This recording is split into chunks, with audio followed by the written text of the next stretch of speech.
கர்த்தரும் இரட்சகருமாகிய இயேசு கிறிஸ்துவின் நாமத்தினாலே பீஸ்ஃபுல் மினிஸ்ட்ரி சார்பாக உங்களை சந்திப்பதில் மிகுந்த மகிழ்ச்சி அடைகிறேன். இன்றைக்கு தியானத்துக்கென்று எடுத்துக்கொண்ட வேத பகுதி 1 கொரிந்தியர் 3ஆம் அதிகாரம் 3ஆம் வசனம் முதல் 9ஆம் வசனம் வரை வாசிக்கிறேன். பொறாமையும் வாக்குவாதமும் பேதகங்களும் உங்களுக்குள் இருக்கிறபடியால் நீங்கள் மாம்சத்திற்குரியவர்களாயிருந்து மனுஷ மார்க்கமாய் நடக்கிறீர்கள் அல்லவா? ஒருவன் நான் பவுலைச் சேர்ந்தவன் என்றும் வேறொருவன் நான் அப்பல்லோவைச் சேர்ந்தவன் என்றும் சொல்லுகிறபடியால் நீங்கள் மாம்சத்துக்குரியவர்கள் அல்லவா? பவுல் யார்? அப்பல்லோ யார்? கர்த்தர் அவனவனுக்கு அருளளித்தபடியே நீங்கள் விசுவாசிக்கிறதற்கு ஏதுவாயிருந்த ஊழியக்காரர் தானே.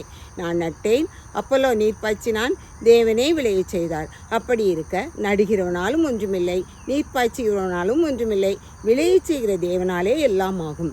மேலும் நடுகிறவனும் நீர் பாய்ச்சுகிறவனும் ஒன்றாயிருக்கிறார்கள். அவனவன் தன் வேலைக்கு தக்கதாக கூலியை பெறுவான். நாங்கள் தேவனுக்கு உடன் வேலையாட்களாய் இருக்கிறோம். நீங்கள் தேவனுடைய பண்ணையும் தேவனுடைய மாளிகையுமாய் இருக்கிறீர்கள் என்று சொல்லப்பட்டிருக்கிறது. பவுல் அப்போஸ்தலன் பவுல் யார்? அப்பல்லோ யார்? அவனவனுக்கு கிறிஸ்து அளித்த அருள்படியே விசுவாசிக்கிறவர்களுக்கு ஏதுவான ஊழியக்காரர் தானே. பவுல் ஊழியக்காரராயிருந்து நமக்கு ஆண்டவருடைய சமூகத்தில் எப்படி காணப்பட வேண்டும் என்று சில அறிவுரைகளை கூறுகிற நபராக காணப்படுகிறார். நடுகிறவனாலும் ஒன்றுமில்லை, நீர் பாய்ச்சுகிறவனாலும் ஒன்றுமில்லை, விளையச் செய்கிறவர் தேவன். நம்முடைய வாழ்க்கையில், நம்முடைய காரியங்களில், நம்முடைய ஒவ்வொரு செயல்பாடுகளிலும் நாம் நடுகிறவர்களாக, விளையச் செய்கிறவர்களாக நம்முடைய இதயத்திலே ஆண்டவருடைய வசனத்தை நாம் காண செய்யும் பொழுது அது பலன் தருகிறதாக, மற்றவர்களுக்கு பிரயோஜனம் உள்ளதாக, மற்றவர்களை ஆண்டவருடைய சமூகத்தில் ஆதாயப்படுத்துகிறதாக காணப்படுகிறதா என்று நாம் கவனித்து அறிய வேண்டும்.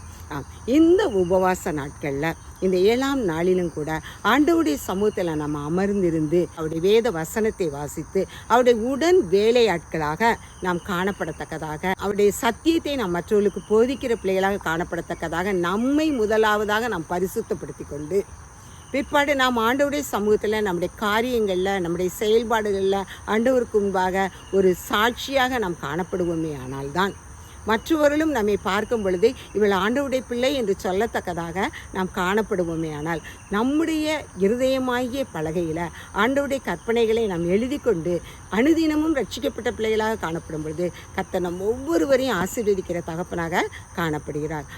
நாம் ஆண்டவருடைய உடன் வேலையாட்களாக காணப்பட ஆண்டவர் நம் ஒவ்வொருவரையும் அழைக்கிறார். ஆண்டவர் தாமே இந்த வார்த்தைகளை ஆசீர்வதிப்பாராக. ஜெபம். எங்களை அளவில்லாமல் நேசிக்கிற அருமையான தகப்பனே, வணங்குகிறோம், துதிக்கிறோம், தோத்தரிக்கிறோம்ப்பா. சேஷமாக தகப்பனே, உம்முடைய உடன் வேலையாட்களாக நாங்கள் காணப்படத்தக்கதாக அப்பா, நீர் எங்களுக்கு கூலி கொடுக்கிற தகப்பனாக இருக்கிறபடியால் நன்றியோடு துதிக்கிறோம்ப்பா. அதற்கு தகுந்த அப்பா பிள்ளைகளாக நாங்கள் காணப்பட நாங்கள் ஒவ்வொரு ராஜாவுடைய வேத வசனங்களை அப்பா எங்களுடைய இருதயத்தில் நட்டு அது விளையச் செய்கிறதாக காணப்படத்தக்கதாக, அது மற்றவர்களுக்கு பிரயோஜனம் அளிக்கத்தக்கதாக காணப்படத்தக்கதாக எங்கள் ஒவ்வொருவரையும் நீர் எடுத்து பயன்படுத்தும், வழி நடத்தும்ப்பா. எங்களை தாழ்த்தி உம்முடைய கரத்தில் ஒப்புக் கொடுக்கிறோம். நீர் பொறுப்படுத்திக் கொள்ளும், வழி நடத்தும்.